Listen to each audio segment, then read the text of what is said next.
So hello everyone.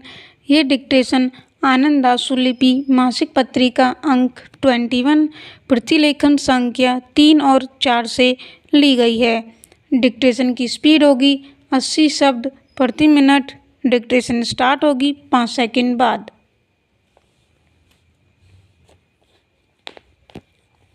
Start.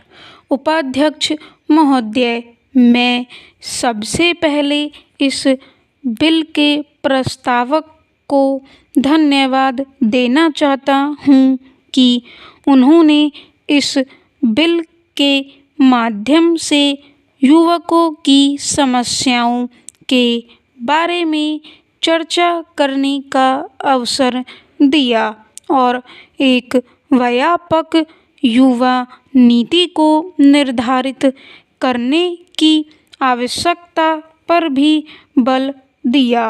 सबसे पहले इस बिल में जो नौजवानों की उम्र के बारे में कहा गया है, तो मेरा कहना यह है कि 15 और 45 वर्ष के बजाय 15 और 35 के बीच में होनी चाहिए।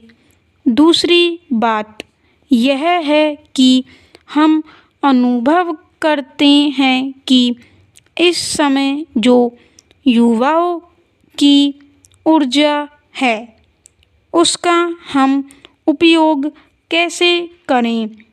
राष्ट्रीय आंदोलन के समय हमारे राष्ट्रीय नेताओं ने उस ऊर्जा की उपयोग गुलामी के विरुद्ध स्वाधीनता के लिए किया। देश में जितनी बड़ी क्रांतियाँ और आंदोलन हुए उसमें नौजवानों ने जमकर हिस्सा लिया और नए परिवर्तनों के वाहक बने। आज देश की जनसंख्या के बाद सबसे बड़ी आवश्यकता हम अनुभव करते हैं कि जो हमारे देश के नौजवान हैं, जो युवा जगत है, नई प्रेरणा है, उसका उपयोग हम ठीक तरह से नहीं कर पा रहे हैं। हमें राजनीतिक चेतना की आवश्यकता है। जो लोकतांत्रिक संस्कार हैं और कर्तव्य परायणता है उसमें होना चाहिए, वह नहीं है। क्योंकि सरकार में जो लोग सत्ता के शिखर पर बैठे हुए हैं, उस पर पीठासीन हैं, वे केवल नौजवानों को अनुशासन की शिक्षा देते हैं।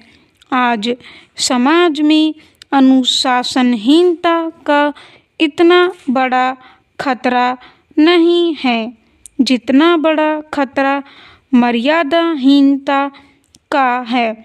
इसका कारण यह है कि हमारे समाज में जितने ताकतवर लोग हैं वे अपने लिए नियम नहीं बनाते, उसका वे स्वयं उल्लंघन करते हैं और वे चाहते हैं कि जो उनके अनुज हैं, कमज़ोर हैं, केवल वे ही नियमों का पालन करें।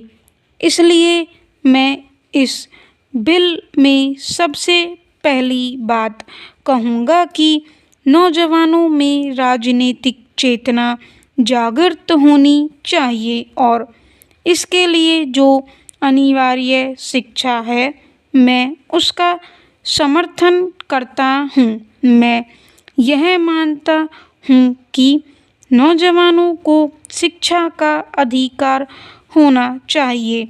साथ ही साथ छात्रावास में जो पौष्टिक आहार की बात है उसकी सस्ते दर पर व्यवस्था होनी चाहिए। विद्यालयों और विश्वविद्यालयों के प्रबंधों में नौजवानों का, विद्यार्थियों का योगदान होना चाहिए। हाई स्कूल से एमए तक सारी शिक्षण संस्थाओं में सिद्धांततः के आधार पर छात्र संगठनों के गठन की समुचित व्यवस्था होनी चाहिए। उपाध्यक्ष महोदय, जब तक हम विद्यार्थियों और नौजवानों को इस प्रकार के राजनीतिक क्रियाकलापों में भाग लेने का अवसर नहीं देंगे, तब तक उनमें हम जो लोकतांत्रिक संस्कार या जिम्मेदारी की भावना पैदा करना चाहते हैं वह पैदा नहीं कर सकते। आज इस बात की भी आवश्यकता है कि देश में निरक्षरता के विरुद्ध केवल सरकारी प्रयासों से या गैर सरकारी संगठनों के माध्यम से ही लड़ाई न छेड़ी जाए, क्योंकि इससे काम नहीं चल सकता। मैंने देखा है कि संसद गैर सरकारी संगठन केवल सरकारी अनुदान खाने का एक माध्यम मात्र है और दूसरी ओर सरकार के साधन सीमित हैं। इसलिए आवश्यकता इस बात की है कि नौजवानों में प्रेरणा जागृत करने के लिए साक्षर सेना का गठन किया जाए। देश में इसके लिए व्यापक आंदोलन हो, जिसमें इस देश के नौजवान समयबद्ध कालबद्ध एक समय सीमा के अंतर्गत पूरे देश को साक्षर बनाने का संकल्प लें। सरकार इस दिशा में पूरी ताकत लगाए। इसके अलावा भूमि सेना का गठन भी हो सकता है। अभी हमारे उत्तर प्रदेश के मुख्यमंत्री ने उत्तर प्रदेश में भूमि सेना का गठन किया है।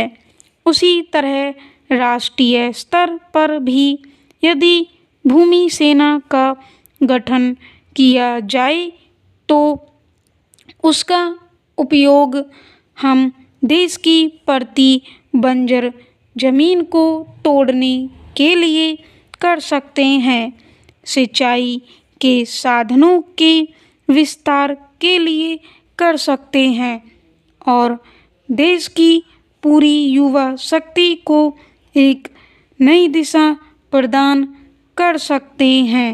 हाँ, बेनामी जमीन पकड़ने के लिए भी उसका उपयोग हो सकता है।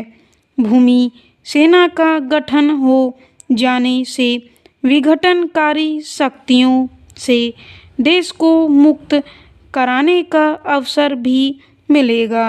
आज जब हम युवा नीति की बात करते हैं तो इसे अलग करके नहीं देखा जा सकता। इसके लिए आवश्यक है कि हम अपनी वर्तमान व्यवस्था में आमूल-चूल परिवर्तन लाएं, क्योंकि यदि हमने देश में साक्षर सेना बनाई, भूमि सेना बनाई तो उसका उद्देश्य क्या हो।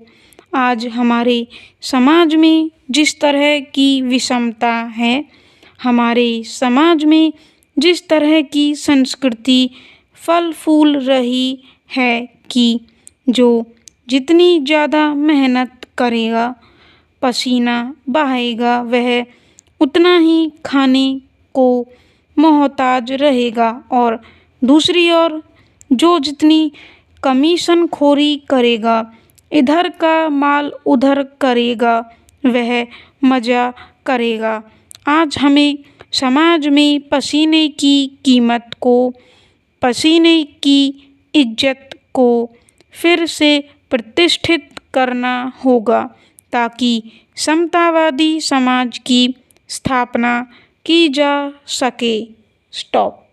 डिक्टेशन की PDF आपको टेलीग्राम चैनल पे मिल जाएगी। टेलीग्राम चैनल का लिंक डिस्क्रिप्शन में दिया हुआ है।